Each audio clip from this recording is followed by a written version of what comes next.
আসসালামু আলাইকুম ও রহমতুল্লাহি ওবরাকাতু। সম্মানিত প্রিয় দিনী ভাই বন্ধু সকল, পর্দার আড়ালে থাকা মা ও বোনেরা, আজকে আমি আপনাদের মাঝে বলবো, রোজা রাখা অবস্থায় যদি আপনি ভুলে পানি খেয়ে ফেলেন বা রোজা রাখা অবস্থায় যদি আপনার দাঁত হতে রক্ত বাহির হয়, রক্ত যদি গিলে ফেলেন বা শরীর থেকে যদি রক্ত বাহির হয়, রক্ত যদি গড়গড়ায় বাহির হয়, তাহলে রোজা কি ভঙ্গ হবে না রোজা ফাসেদ হয়ে যাবে না রোজা মাকরু হবে? তো এই বিষয়ে আমরা প্রত্যেকেই পরিপূর্ণভাবে জানি না। আজকে আমরা জেনে নেব ইনশাল্লাহ।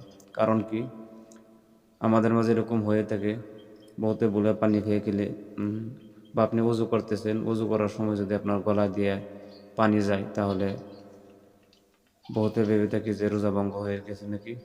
তো আমরা রোজা পূর্ণতা করি না, রোজা আমরা ভেঙে ফেলি। বহুতে দাঁত হইতে যদি আমাদের রক্ত বাহির হয়, তাহলে আমরা রোজা ভেঙে ফেলি এরকমভাবে। তো আজকে আমরা সুন্দরভাবে বুঝবো, ক্লিয়ারভাবে জেনে নেব আমাদের যদি এরকম অসুবিধা হয়। কারণ কি, এরকম অসুবিধা আমাদের মাঝে হতেই পারে, সম্ভব। এই জন্যই আজকে আমরা সুন্দরভাবে জেনে নিব, যাতে আমাদের রোজার কোনো ক্ষতি না হয়। কি কি কারণে রোজা ভঙ্গ হয়, কি কি কারণে রোজা ফাসিদ হয়, কি কি কারণে রোজা মাকরু হয়, আজকে আমরা সুন্দরভাবে জেনে নিব। ভিডিওটি না কেটে ফার্স্ট লাস্ট সুন্দরভাবে দেখতে থাকুন। আর ভিডিওটি বেশি বেশি করে শেয়ার করে অপর মা বোনদেরকে, ভাই বোনদেরকে জানার ও শেখার সুযোগ করে দিন। আমার চ্যানেলে যদি আপনারা নতুন থাকেন, তাহলে আমার চ্যানেলটি সাবস্ক্রাইব করে রাখুন। প্রশ্ন: রোজা রাখা অবস্থাত অনিচ্ছাকৃতভাবে মুখত পানি হুমায়া গেলে রোজা ভঙ্গ হইয়া যাব কি?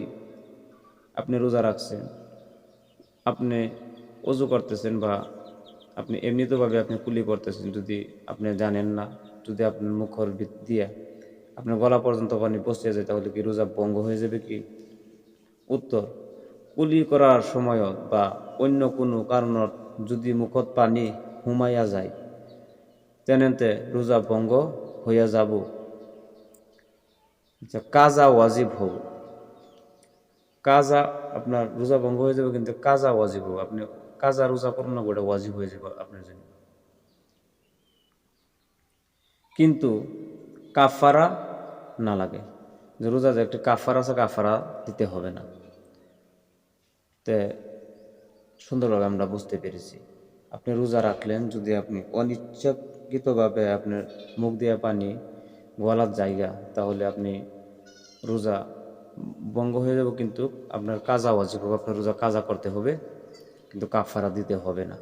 আমরা ক্লিয়ার সুন্দরভাবে বুঝতে পেরেছি। বেহেস্তি জুর, খণ্ড নম্বর 3, পৃষ্ঠা নম্বর 11। দূরের মুখতার, খণ্ড নম্বর 1, পৃষ্ঠা নম্বর 105। দেখুন, দুই তিনটি কিতাব থেকে তাহা প্রমাণিত।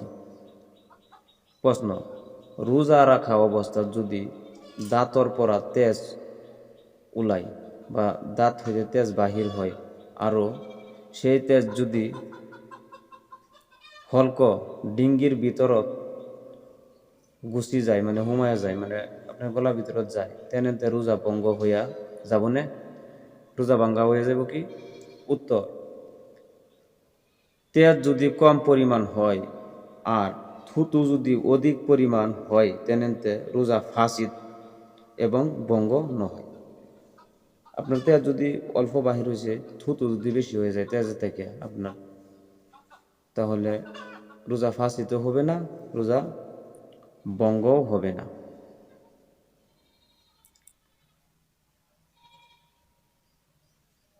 আচ্ছা, উত্তর: তেজ যদি কম পরিমাণ আর থুতু যদি অধিক পরিমাণ, তেনেতে রোজা ফাসিদ এবং ভঙ্গ নহয়, ভঙ্গ হইতো না। যদি তেজের স্বাদ হলকত অনুভব হয়, তেনে হলে রোজা ভঙ্গ হয়ে যাবে। আপনার যে রক্ত বা তেজ বাহির হয়েছে, এই তেজ যদি আপনার মুখের ভিতরে আপনার স্বাদ গ্রহণ করতে বুঝেন, তাহলে আপনার রোজা ভঙ্গ হয়ে যাবে। ঠিক তেনে ধরে তেজ যদি থুতুত কই বেশি হয় বা সম পরিমাণ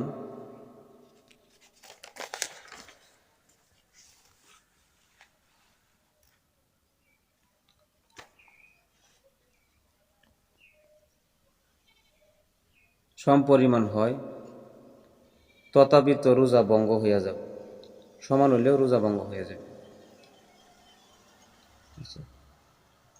ফাতোয়া রহিমিয়া খণ্ড নম্বর 3 পৃষ্ঠা নম্বর 118। প্রশ্ন, রমজান মাহত কোনো কারণত যদি রোজা ফাসিদ হইয়া যায় বা অন্যত প্রয়োজন হেতু রোজা ভঙ্গ করিব লাগে, যদি কোনো কারণে রোজা আপনার ভাঙতে হয়, তেনতে দিনের বাকি অংশ কেনে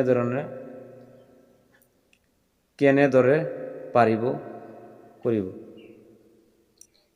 ধরুন আপনার রোজা রাখছেন, কেনে ধরনের পার করব।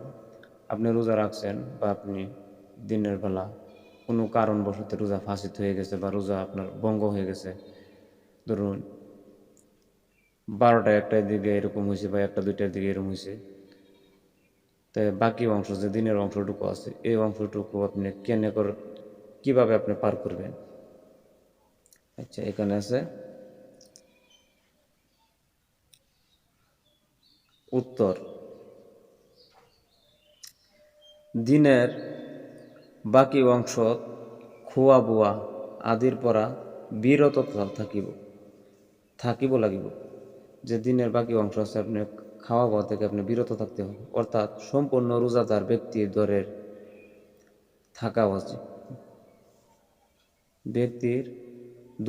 উচিত। সম্পূর্ণ রোজাদার ব্যক্তির দরে থাকা ওয়াজিব। আচ্ছা, বেহেশতি যেও পৃষ্ঠা নং 13 হিদায়া খণ্ড নম্বর 2 পৃষ্ঠা নম্বর 30। আশা করি আমরা সুন্দরভাবে বুঝতে পেরেছি।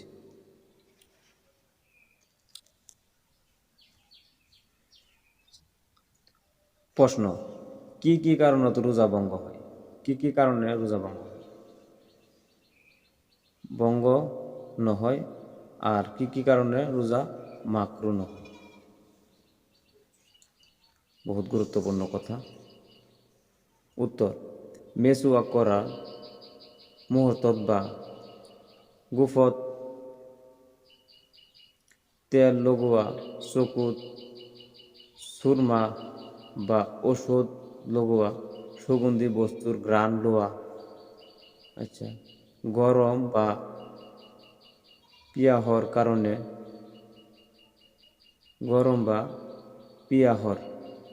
কারণে গোসল করা, ইনজেকশন লোয়া, ভুলবশত পানাহার করা, ডিঙ্গির ভিতরত অনিচ্ছাকৃতভাবে ধোয়া, আচ্ছা, ধুলি বালু মাখি ইত্যাদি গুছি গলে, আচ্ছা, কানত পানি দিয়া বা নিজে নিজে গুছি যাওয়া, অনিচ্ছাকৃতভাবে বমি হওয়া, যে স্বপ্নদোষ হলে দাঁতর পরা তেজ উলাইলে যদি হলকর ডিঙ্গির ভিতরত প্রবেশ করে কুলি করা, নাকত পানি দিয়া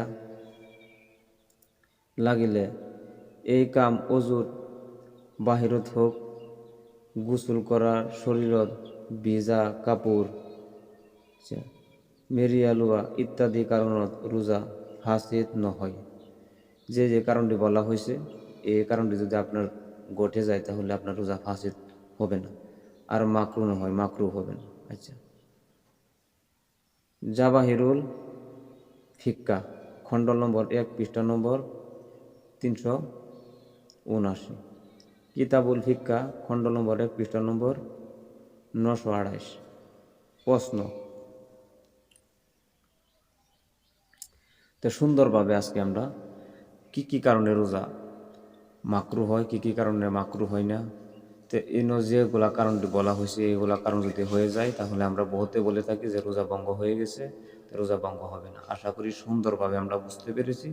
তাহলে আজকে থেকে আমাদের যদি এরকম ঘটনা ঘটে তাহলে আমরা সুন্দরভাবে আমরা বুঝে নেব যে আমাদের রোজা ভঙ্গ হয়েছে কি না, মাকরু হয়েছে না ফাসিদ হয়েছে। তাই আমার জন্য দোয়া করবেন। আসসালামু আলাইকুম ওয়া রাহমাতুল্লাহি ওয়া বারাকাতুহু। খুদা হাফিজ।